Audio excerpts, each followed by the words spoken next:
Hello friends, কেমন আছো? আশা করি সবাই ভালো আছো। আমি ভালো নেই, তোমরাও ভালো নেই জানি অবশ্যই। কেননা যে পরিমাণে গরম পড়ছে আর গরমের যা তাপ, কোথাও বৃষ্টি নেই, সবাই গরমেতে নাজেহাল। যতই গরম পড়ুক না কেন তার মধ্যে নিজেদেরকে ভালো থাকতে হবে, সবাইকে পরিবারকে ভালো রাখতে হবে। তো আমি আজকে একটা ব্লগ শুরু করছি, যেটা তোমাদের সঙ্গে শেয়ার করতে চাই। আমার একটা চ্যানেল আছে যার নাম তোমরা যারা আমার ভিডিও দেখো তারা অবশ্যই জানবে যে আমি কে বা কোথার থেকে ভিডিও করছি, কি বলছি না বলছি সবাই বুঝতে পারবে। তো আমার ভিডিও যেটা চ্যানেল আছে তার নাম হচ্ছে মুনমুন ডায়েরি, এটা আগের চ্যানেল। তো আমি পাশাপাশি আরেকটা চ্যানেল খুলছি, যেটার কারণ আমার মুনমুন ডায়েরি চ্যানেলে না কিছু প্রবলেম দেখা দিচ্ছে, ওই জন্য আমি পাশাপাশি একটা নতুন চ্যানেল শুরু করছি। তো সেই চ্যানেলে আজকে প্রথম দিন। তো প্রথম দিন আমি ব্লগ দিয়ে শুরু করছি। তো ব্লগটা হচ্ছে, দেখো, কচু শাক মানে সিদ্ধ না, ভাপ দিয়ে রেখেছি। একটু লঙ্কা আর কড়াইতে দিয়েছিলাম, দেখো জল বেরিয়েছে কতটা কচু শাকের।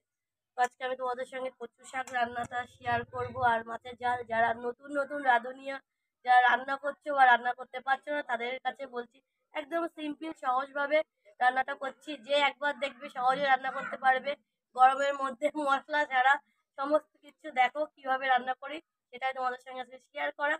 তো শুরু করি আমার ভিডিও। তো দেখো, প্রথমে কড়াইতে একটু তেল দিয়ে যেটা আমি সর্ষের তেল দিয়ে শুরু করছি।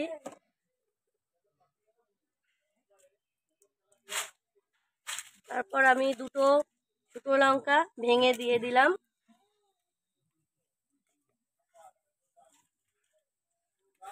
এরপরে দেখো অল্প কিছু পাঁচফোড়ন দিয়েছি তেলে, কিছু রসুন যেটা আমি একটু নোড়া দিয়ে থেতো করে রেখেছি সেটা দেওয়া হচ্ছে এখন।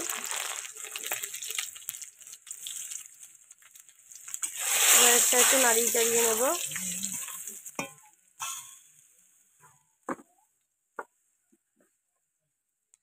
এখানে দেখো চিংড়ি মাছ দিয়ে করবো, আমি চিংড়ি মাছটা দিয়ে দিলাম।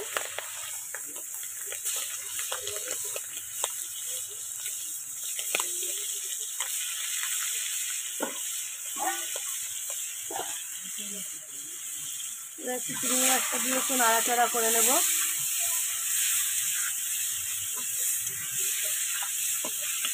অনেকে কাঁচাভাবে দিয়ে রান্না করে, তো আমি একটু হালকা ভাজা করে নেব চিংড়ি মাছটা।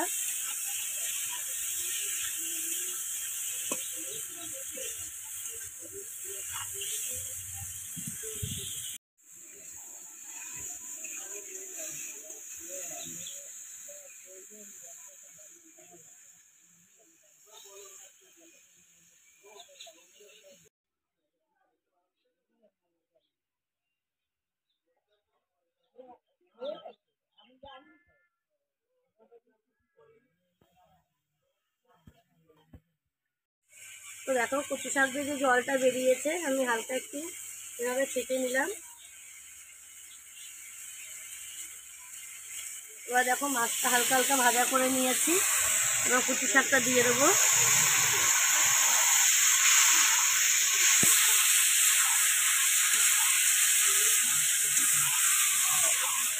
আর আমি আগেই ভাপ দেওয়ার সময় একটু লবণ দিয়ে নিয়েছি শাকে, যাতে কচু শাকটার জলটা বেরিয়ে যায়।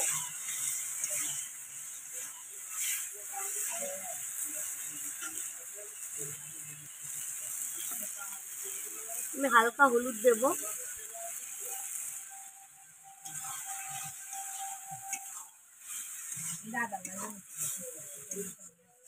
আর আমি ভাপ দেওয়ার সময় দেখো যে কাঁচা লঙ্কা আমি চিড়ে দিয়েছি।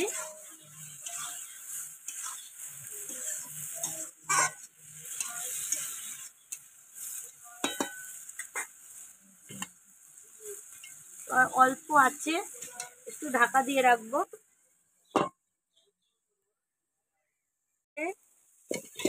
দেখে নিচ্ছি, দেখো যে হালকা হালকা শাকের মধ্যে যেটা জল ছিল দেখো টেনে নিয়েছে। এবার একটু খুন্তি দিয়ে একটু ঘেটে দেবো, যাতে একটু মাখা মাখা হবে।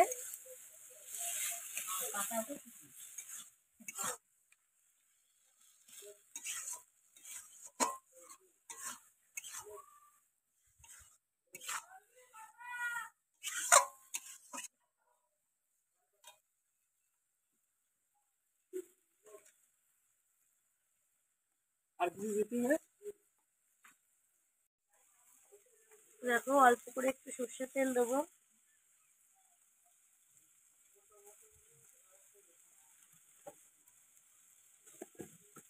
আর যেহেতু চিংড়ি মাছ দিলে শাকটা এমনি মিষ্টি হয়ে যায়, তো আমি অল্প করে কচু শাকে মিষ্টি দেবো।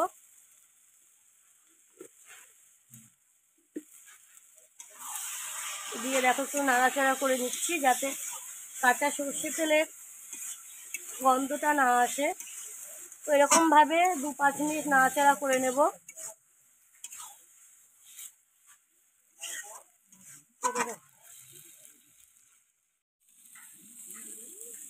দেখো আবার এরকম কড়াইয়ের গায়েতে লেগে লেগে যাচ্ছে, রান্না প্রায় হয়ে যাচ্ছে, জলটা শুকিয়ে গেছে।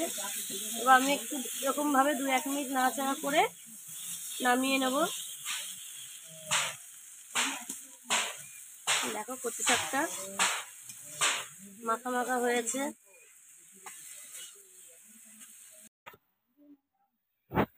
তো দেখো আমার কচু শাকটা রান্না হয়ে গেছে। তো বন্ধুরা, তোমরা কেমনভাবে কচু শাক রান্না করো অবশ্যই আমার সাথে শেয়ার করবে। আমি তো এইভাবে রান্না করি, আর অন্যদিন এর থেকে অন্যভাবে রান্না করে দেখাবো। আজকে সাদামাটা সিম্পলভাবে গরমের মধ্যে দেখো, আগে কখনো মশলা ভালো লাগে না, তো এইভাবে রান্না করেছি। তো এখন আমি নামিয়ে নেব।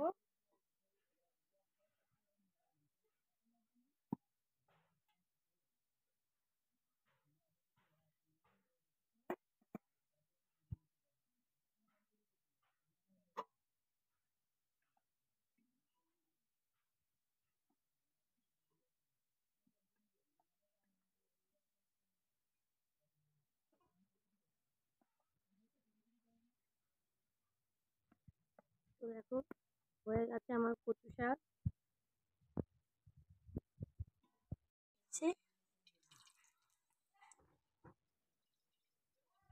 মাছে লবণ হলুদটা ভালো করে মাখিয়ে নেব।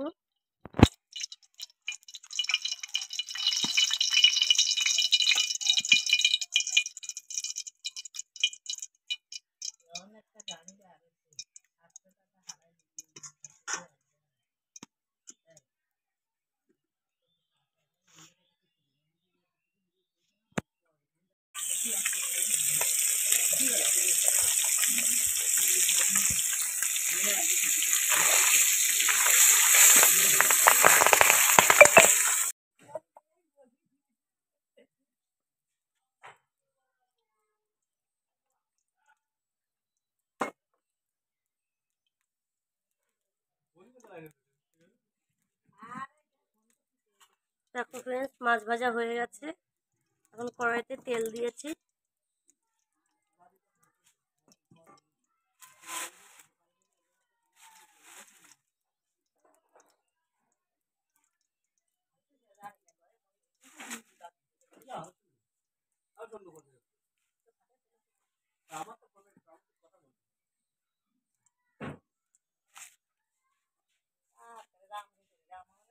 জিরে ফোড়ন দেব।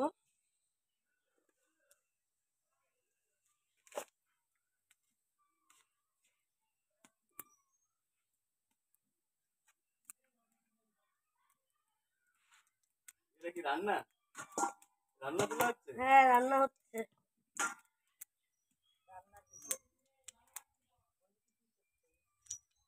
তো দেখো মিক্সচারে সর্ষে, লাল, সাদা আর কাঁচা লঙ্কা, 2 রকম সর্ষে দিয়ে কাঁচা লঙ্কা দিয়ে বাটা করে নিয়েছি। এখন এই বাটাটা দিয়ে দেবো।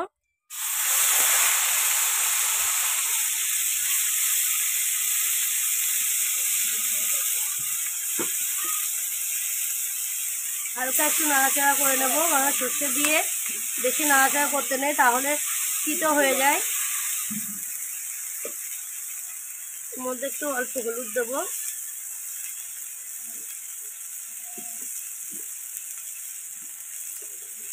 লবণ দিয়ে দেবো।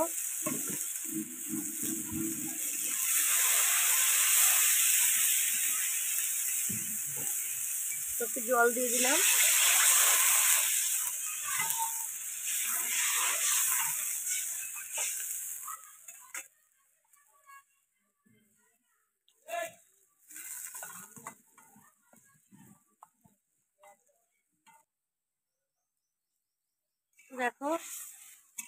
জলটা একটু ফুটে উঠেছে, সর্ষে বাটার যে জলটা, মাছটা দিয়ে দেবো একে একে।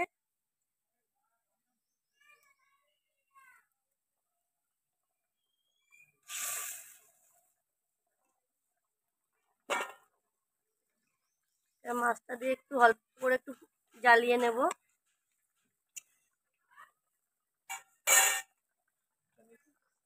দুটো কাঁচা লঙ্কা দিয়ে দেবো গোটা, একটু সর্ষের তেল দেবো অল্প করে।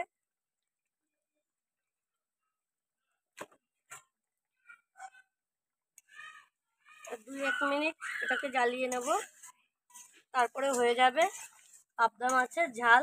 আমি গা মাখা মাখা করছি না এই গরমের মধ্যে, আর সর্ষে অল্প করে দিয়েছি। দেখো ঝোলটা একটু পাতলা করেছি, কারণ এই গরমেতে সর্ষে বেশি করে দিয়ে গা মাখা মাখা করে মানে কি বলবো, শরীর খারাপের অবস্থা। এমনি যা গরম, আর সর্ষেতে শরীর গরম করে। তো দেখো আমি সাদামাটা ভাবেই সিম্পল ভাবে যেটাকে রান্না করছি।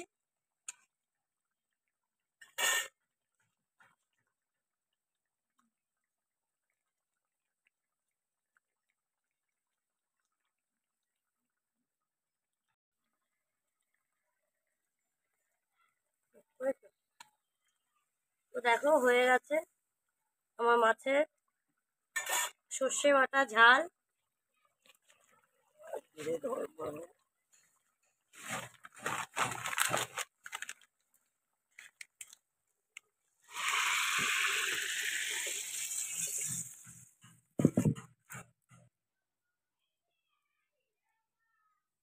তোমাদেরকে আমি অন্যভাবে আর একদিনকে করে দেখাবো। আজকে আমি একদম সাদামাটা ভাবে করেছি।